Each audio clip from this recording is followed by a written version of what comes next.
My ancestors have started to figure larger in my life latterly.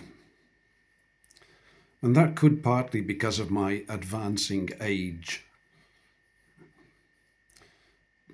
I think. I don't really know my ancestors. I didn't remember my grandfathers.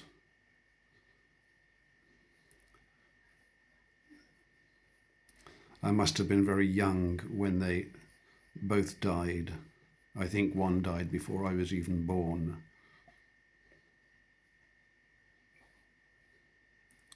But I think of my ancestors going back through the ages because I know that they had their fathers and their great-grandfathers and their trades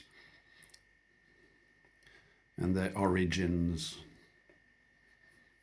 One was a man from Dudley, near here, a nice place, in the Black Country. And then going back and through the ages, through history, which I think we understand has been somewhat perverted and rewritten. And very often with the intention of painting us all in a rather negative light, making us out to be petty and of little intelligence or unduly arrogant. It's quite a common way of describing us.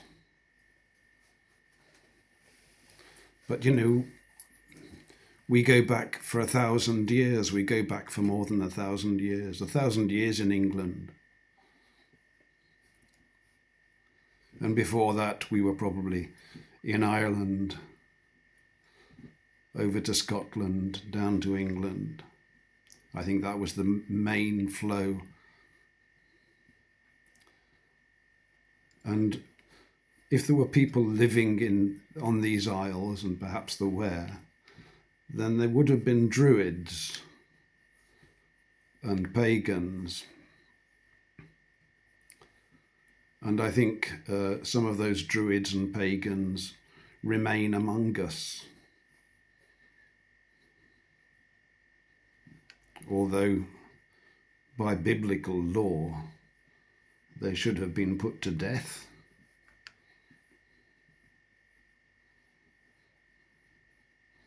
But we were under the grace of Jesus Christ even then. We understood the power and majesty of Jesus Christ and his mercy and forgiveness.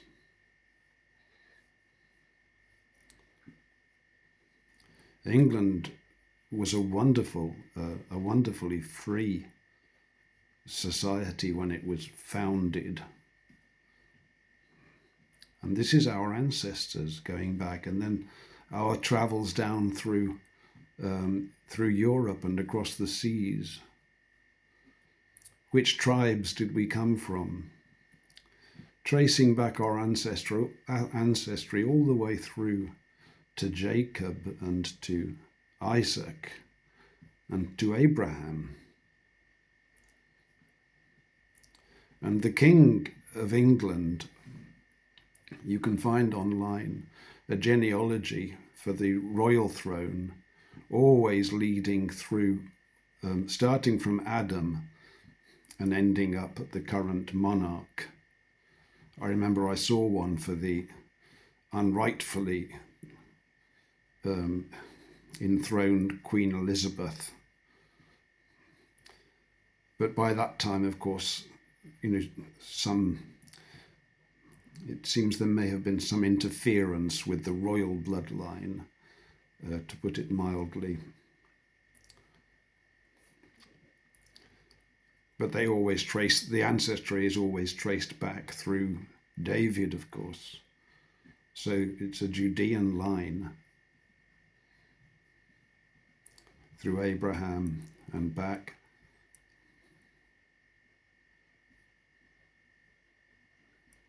through Shem and to Adam. That's why all this anti-Semite stuff is so ridiculous, because we are Shemites. That's who we are, because Shem is our ancestor, whereas anti-Semitism is described as being, against a Middle Eastern people, and their line is different.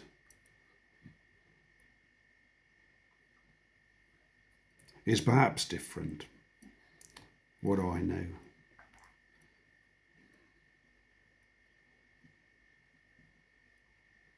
But it's the ancestry that comes to mind, because my New Age friend visited me today, and I've resumed contact, I'm pleased to say, after some difficulty.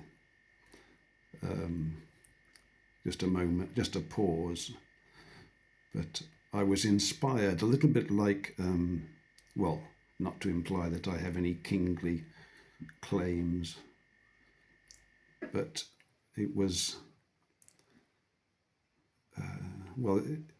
Ahasuerus that was looking through the rolls and finding a matter recorded.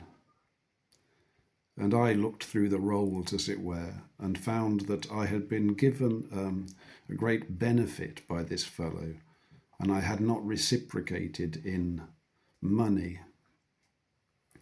None was asked and none was offered, and I thought that was fine. But over the years, because this benefit has just shown itself to be so valuable, I began to regret in my heart that I really should have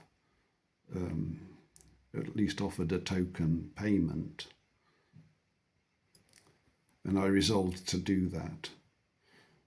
And so I chanced to run into the fellow the other day, and we had a nice chat, and I made good my initial thought. And I think this is a healing water. And I'm very pleased about it. Although our differences are just as stark. But in chatting to him, I pointed out how proud I was of my ancestors. And I wanted to stress it, because one of the problems that I had was that he seemed to be criticizing them. And I won't stand to hear that. Not if it seems prejudiced and unthinking. So I didn't lay the rules, but I just made it clear that I felt very proud of my ancestors and my racial history and my white brothers and sisters. And I was a great supporter of our people. Now that sort of argument, which isn't intended to be hateful in any way at all, it's just stating a fact. That sort of argument places him in an odd position. I realized that later. I didn't do it with any intention of causing disturbance, but I realized it because he was born in this country, but he's the first generation born in this country, and his ancestors are from the Punjab region of India. And he practices, or his ancestors and his parents and many of his siblings practice somewhat the Sikh method of religion, which is slightly obscure. I've tried to look into it, but I can't quite grasp what's going on. They have a guru. And he inherited a plot of land in the Punjab. And I said to him, well, surely this is a while ago. What a good opportunity to go and go over it. It'd probably be really great. You've got some land over there, and just have a look around. I wasn't suggesting that he, move out of England or anything like that, but I thought he would have been curious. And he was quite strident in his opposition to that idea. He had no interest in it. He felt separated from it. Well, that could be that just that fellow. Maybe that's not for everybody. But all of those people that have come over here and have settled in the past few years, really, they have cut off their ancestors. That's what they've done. They've rejected the traditions of their fathers and they've taken up new traditions. That's what they've done. That's why they can't claim, I mean, I know they can claim citizenship according to some invalid court document, but they can't claim nationality. And citizenship is a very great prize and has been given out willy-nilly and shouldn't have been. You know, you can't really give citizenship to a man who may be against you ultimately. And the only way that we can know that people are going to be for us is that they submit to our Bill of Rights, Constitution and coronation oath, and you know the authority of Jesus Christ. England is a Christian, it's under Christ. This is the problem with the patriots that don't get that. And the atheists that don't get it. But that argument, you see, it really blows up the whole, you know, what are all these, where is the love of the fathers in the hearts of all these people who've come to my country and to other countries and uprooted to make a new life? They've turned their backs on their fathers, sometimes quite literally, sometimes bringing them with them. Just the one generation, but they'll still have grandparents. This is true also of many of the West Indian people here have left family in Kingston and around St Kitts and all the islands there. They have distant family, but they've made a new life. But we didn't do that. We travelled together because we were shepherds and herdsmen. And we followed our flocks.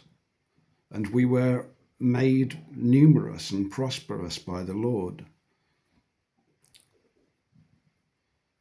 And so we pushed out and explored. We were travellers. We were a travelling nation. That was ordained by God.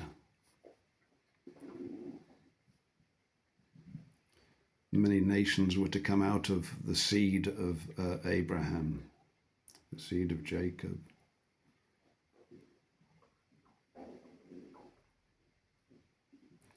So this is, you know, our lands are our lands. And our ancestors are our ancestors, and they are deserving of respect, and not just respect of my brothers and sisters and I and our issue, but also of the stranger that is in our land. This is very important. You know, I lived in Italy for 30 years, and I was probably living mainly among fellow Israelites. But I didn't feel that I had the right to become involved in their local politics or customs. I was there almost as an observer. I never felt any bloodline connection with the land. But the minute I came back to England after 30 years, something just slotted into place because this is my land. And a whole feeling of ancestry and rights as well. You know, we have rights, we have our birthright, and we have our love of the land. And it's ours exquisitely. You can't just go and take a walk down there because you happen to be on holiday. It's not the same.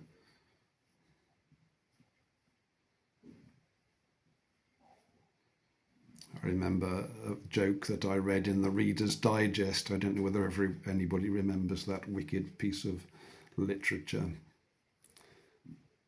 The short novels and quips came out every week. It might have been good, I don't know, but it was obviously going to be used to move people in directions. It was part of the plan. Everything has been ever since. Literature, filmography, the music industry. Everything's been used to manufacture, to take us to create this break with our ancestry that we would look back and despise. This is what is required by Satan, of course. But we're not doing it. And in ever larger numbers.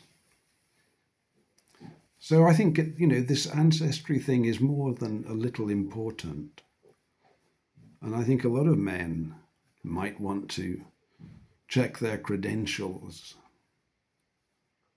You've moved away from a poor area, perhaps, in the world, or, you've moved to gain some financial benefit, which may be okay.